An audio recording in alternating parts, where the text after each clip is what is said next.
Hello, here we are at day 4 of our Cultivating Contentment. We are still talking about discontent, so let's just jump right in.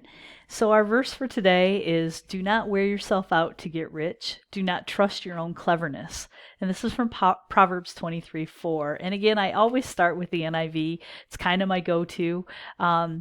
But I'm going to go to the NLT again. Don't wear yourself out trying to get rich. Be wise enough to know when to quit. So we need to be wise enough to know when enough is enough. So if you're just out there seeking after riches or fame or glory, when do we stop? When do we feel satisfied?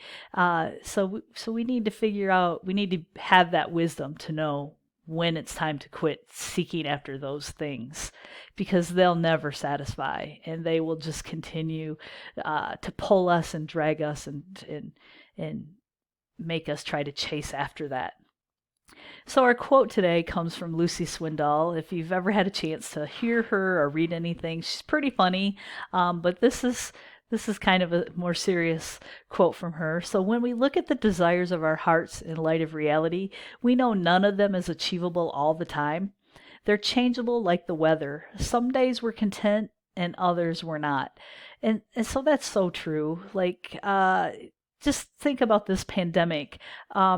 We're all stuck at home, which is while we're working is the thing that we really, really want. We just want to retire so we can be home and enjoy our families and do the things that we like. And now we're home and we're enjoying our families, but we've enjoyed them enough. And now we want to go back to work so that we can, get away from all that family time that we have or get back to something that's more normal for us. So it just seems like our whims and fancies are changeable like the weather. We just never know.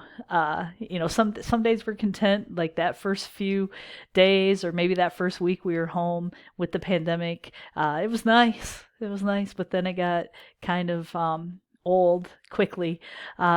And so, other days we're not as content. So let's just jump right into our questions for today. So, question 7: fun, food, collections, and connections come and go. What God offers our hearts is unfailing, unfading, and eternal. What does the psalmist ask for in Psalm 90:14?